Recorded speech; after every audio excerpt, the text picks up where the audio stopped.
César es doctor en Derecho, tiene un doctorado en Historia, en Teología y Filosofía. Es periodista y es escritor y autor de más de 150 obras, en novelas, ensayos y obras de historia. César, ¿cómo tú conociste al Señor? Pues la verdad es que fue un proceso relativamente largo que concluyó hace 40 años. Este año hace 40 años que yo me convertí y que derivó sustancialmente de la lectura del Nuevo Testamento en griego y además yo diría que de una manera muy especial de la carta a los romanos. Es precisamente leyendo la carta a los romanos como en un momento determinado yo veo en el primer capítulo como Pablo sienta en el banquillo a aquellos que no eran judíos, aquellos que solamente conocían la ley natural, como en un segundo capítulo de la carta a los romanos sienta también a aquellos que conocen la ley de Dios y también son declarados culpables, y finalmente en el capítulo 3 muestra que todos estamos bajo pecado, que no podemos alcanzar por nosotros mismos la gloria de Dios, mucho menos merecer, ganar, comprar, obtener la salvación, y que la única salida al final frente a un Dios justo, que nunca declarará justo a un injusto, es el hecho de recibir mediante la fe la justicia de Cristo en la cruz, el sacrificio expiatorio de Cristo en la cruz. Eso es lo que en un momento determinado a mí me lleva a convertirme hace 40 años sin conocer ninguna iglesia evangélica, sin haber asistido jamás a un culto evangélico, sin haber recibido ni siquiera un folleto evangélico, y me va a llevar durante un espacio de aproximadamente 2 meses a ir conociendo a la gente más extraña hasta que finalmente de manera providencial acabe dando con una iglesia evangélica y descubra que aquella gente cree exactamente lo mismo que yo he descubierto en la Biblia. Antes de leer ese Nuevo Testamento en griego, tú que tienes una vida intelectual muy prolífica, ¿qué tú pensabas acerca de la salvación? Bueno, vamos a ver, mi evolución es peculiar. Yo nazco en una familia católica, como en esos momentos yo creo que era pues, prácticamente el 100% de la población en España, casi poco menos del 100%.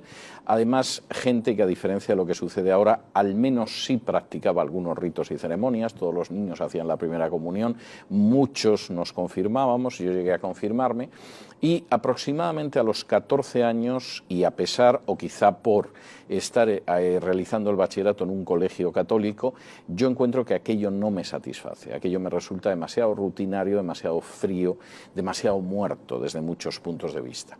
Y en esos momentos, con 14 años, yo conozco a los Testigos de Jehová. Y llegan a mi casa no llegó nadie más que los Testigos de Jehová predicando algo distinto de la Iglesia Católica, y en ese momento yo entro en los Testigos de Jehová, donde permanecí casi 5 años. La salida se produce por 2 razones. Por un lado está el hecho de que yo empiezo a leer el Nuevo Testamento en griego y empiezo a descubrir que la versión de los Testigos de Jehová ha ido falseando textos de la Biblia, lo cual a mí me parece una muestra absolutamente inaceptable de falta de honradez espiritual. Pero por otro lado se va produciendo otro proceso. Yo llego a la universidad, acabo mi bachillerato, llego a la universidad, yo quiero compartir las enseñanzas de los Testigos de Jehová con mis compañeros en la Facultad de Derecho, y la pregunta con la que yo me encuentro es ¿por qué crees que la Biblia es la palabra de Dios y en vez de la Biblia no es el Corán o no es la Bhagavad Gita o es cualquier texto sagrado? Y en el intento de poder mostrar a mis compañeros que la Biblia es la palabra de Dios, yo empiezo a elaborar un fichero de profecías mesiánicas porque me parece que es un argumento accesible para ellos. Comprobar que una profecía de la Biblia se ha cumplido sin ser una profecía mesiánica. Mis compañeros no tenían por qué conocer a Nabucodonosor o a Daniel o cosas de este tipo, pero todavía dentro del conocimiento normal de los españoles de la época, pues hombre, una cierta idea de la vida de Jesús, por lo menos en cuanto a los episodios, sí tenían. ¿Cuál no sería mi sorpresa cuando yo me encuentro que en Isaías 43 se dice que quien va precedido por Juan el Bautista es el propio Jehová?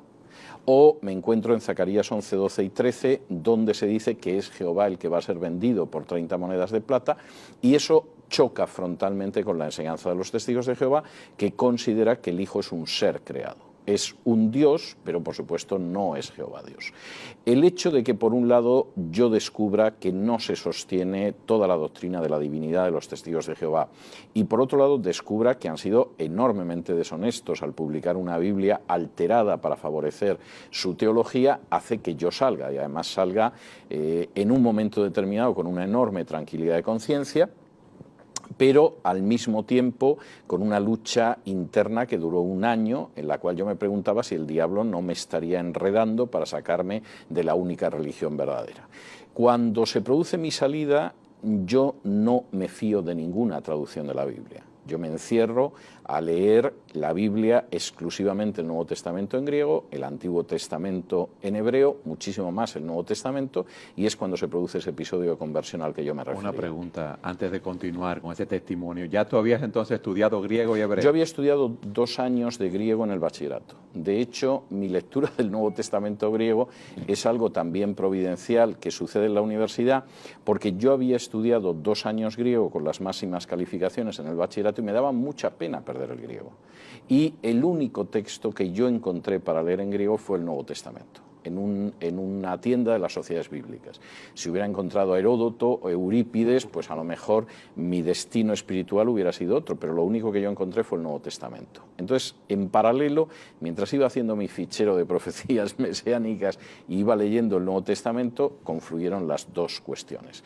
En ese tiempo en el que yo ya leía con soltura el griego del Nuevo Testamento, es cuando yo empiezo a leer en hebreo también, que no me parece especialmente complicado y que no influyó especialmente en mi conversión. Es decir, hay, si se quiere, algunos pasajes del Antiguo Testamento que pudieron arrojar algo más de luz, pero para mí sustancialmente lo que me lleva a mi conversión es el Nuevo Testamento y en especial la lectura de Romanos.